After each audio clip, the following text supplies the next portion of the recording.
आज मौसम बेहद सुहावना था। अक्सर गर्मियों के दिनों में जब दूर कहीं बरसात होती है तो उस दिशा से आने वाली ठंडी ठंडी हवा तन बदन को आनंदित कर जाती है। और यदि आसमान में काले काले बादल छा जाएं तो फिर क्या, सोने पर सुहागा। आज ठीक ऐसा ही दिन था, इसलिए अपने दोस्त नटवर लाल के साथ टहलने के लिए मैं गांव के बाहर खेतों की ओर निकल आया था।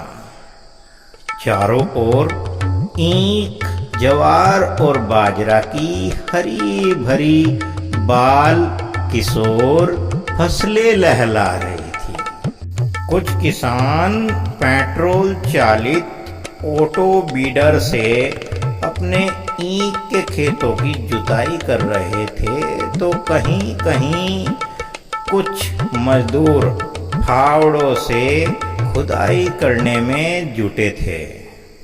सहसा मेरी नजर सामने के चेरई के खेत की ओर गई। वहां 4-5 युवा सांड खड़े थे और वो आक्रमण करके अपने पेट की सुविधा शांत करने की ताक में थे। लेकिन इससे पहले वो कुछ कर पाते, उनकी पीठ पर डंडों की बौछार होने लगी।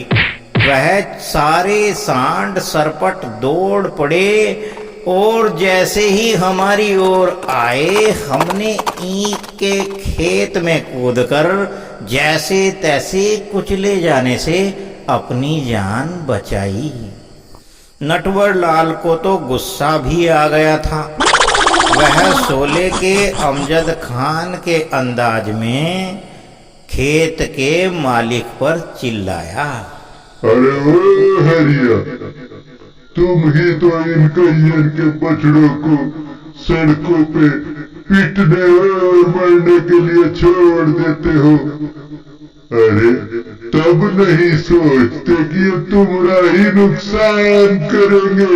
हाँ, तुम्हारा ही नुकसान करेंगे। अब तक हरिया भी नटवर लाल के पास आ पहुंचा था। वह नटवर को चिढ़ाते हुए बोला, तुम्हें तो शर्म आनी चाहिए नटवर। इनमें से 2 बछड़े तो तुम्हारे ही घर से छोड़े गए हैं। अरे इनकी माँ का दूध तो पियो तुम, और बछड़े खेत खाएं हमारा। फिर इस पर भी तुम कहते हो कि गाय हमारी माता है। हरिया का नौकर भी कहाँ कम था, वह भी बोल पड़ा, पेट्रोल महंगा हो गया, डीजल महंगा हो गया। अरे तुम सब चिल्लाते रहते हो। अगर अपने बछड़ों को अपने घर में रखकर बैल बनाओ, इनसे अपने खेतों की जुताई बुहाई करो, तो फिर पेट्रोल डीजल का खर्च बचे कि नहीं। नाथी बेचारा पढ़ा लिखा तो काफी था, लेकिन गांव के प्रति अपने लगाव के चलते उसने सरकारी नौकरी नहीं की, बल्कि गांव में ही मजदूरी करना बेहतर समझा। लेकिन ज्यादा जानकारियां होने के कारण वह अक्सर भाषणबाजी पर उतर आता था और आज भी वह इस भाषण के अवसर को चूकना नहीं चाहता था। उसका भाषण लगातार जारी था। कोई कहता है कि ईंधन नहीं है, कुकिंग गैस महंगी हो गई है। अरे अगर अपने गाय के बछड़े घर में ही रखे होते तो इनके गोबर के उपले बनाते, या फिर गोबर गैस संयंत्र लगाकर कितने सिलेंडर बचा सकते थे। सोचा है कभी? जरा सोचिए, अगर 6 व्यक्तियों के एक परिवार में 1 सिलेंडर प्रति माह खर्च होता है और उसकी कीमत 800 रुपया है, तो 1 वर्ष में लगभग 9,600 रुपये का खर्चा बच जाएगा यदि हम अपने बछड़ों के उपलों का इस्तेमाल करें या फिर गोबर गैस का। यह तो 6 व्यक्तियों के परिवार का छोटा सा आंकड़ा है। सोचो, पूरे भारत के ग्रामवासियों का कितना रुपया बचे अपने बछड़ों को अपने घर में रखने से। और सारे गोबर के तो उपले नहीं बनते, शेष जो गोबर बचेगा उसे खेतों में खाद के रूप में डाला जा सकता है और खतरनाक रासायनिक खाद से अपने खेतों की रक्षा करके अपने आप को भयंकर बीमारियों से बचाकर बहुत सारा पैसा डॉक्टरों के पास जाने से भी रोका जा सकता है। अरे देश विदेश के वैज्ञानिकों ने प्रयोगों द्वारा साबित कर दिया है कि गौमूत्र में बहुत सारे रोगनाशक तत्व पाए जाते हैं।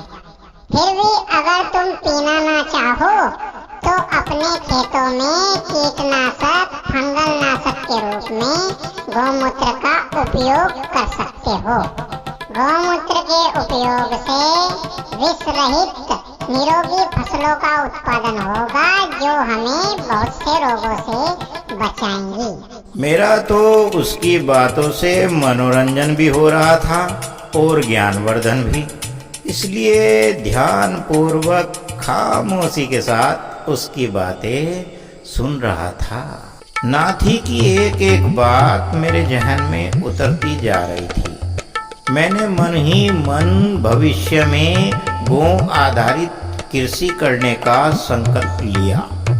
सहसा मेरी निगाहें सामने की ओर से आते पंडित कुतर्कानंद शास्त्री पर पड़ी। वह भी हमारी बातों को ध्यान से सुनते हुए चले आ रहे थे। पास आते ही उन्होंने अपना कुतर्क का बाण चला ही दिया। अरे मेरे नाती भैया, तुम इतना तो जानते ही हो कि गाय का बछड़े का कच्चा गोबर ही ज्यादा जीवाणु वाला होता है और ज्यादा खाद के काम आता है।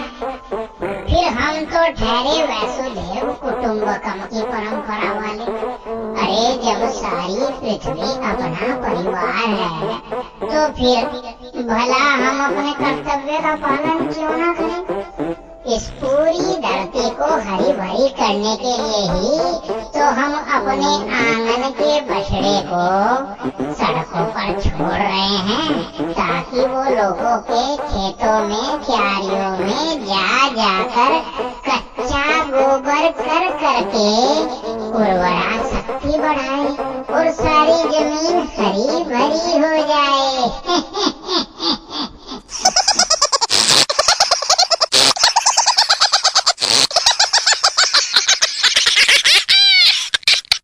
पंडित कुतर्कानंद के उस कुतर्क पर हम सब ठहाका मारकर हंस पड़े, लेकिन इस पर भी नाथी ने एक गंभीर तर्क दिया। इस बाबा आदम के जमाने की बात कर रहे हो पंडित जी, जब चारागाह हुआ करते थे। आजकल तो फैक्ट्रियों, सड़कों और खेती की भूमि ने सारी जमीन को घेर लिया है। फिर भला उर्वरा करने के लिए इन बछड़ों को कौन सी भूमि मिलेगी? ये तो व्यर्थ ही डंडे खाते या सड़कों पर वाहनों से टकराते मारे जाएंगे। अच्छा तो यही है कि इनको घर में ही पाला जाए और इनके गोबर का उपयोग किया जाए। नाथी के अंतिम शब्दों के साथ ही सभा समाप्त हो चुकी थी, लेकिन मैं मन ही मन सोचता चला जा रहा था कि जब हमने इन पशुओं के हिस्से की भूमि छीन ही ली है तो फिर इनके पालन पोषण का कर्तव्य भी तो हमारा ही है।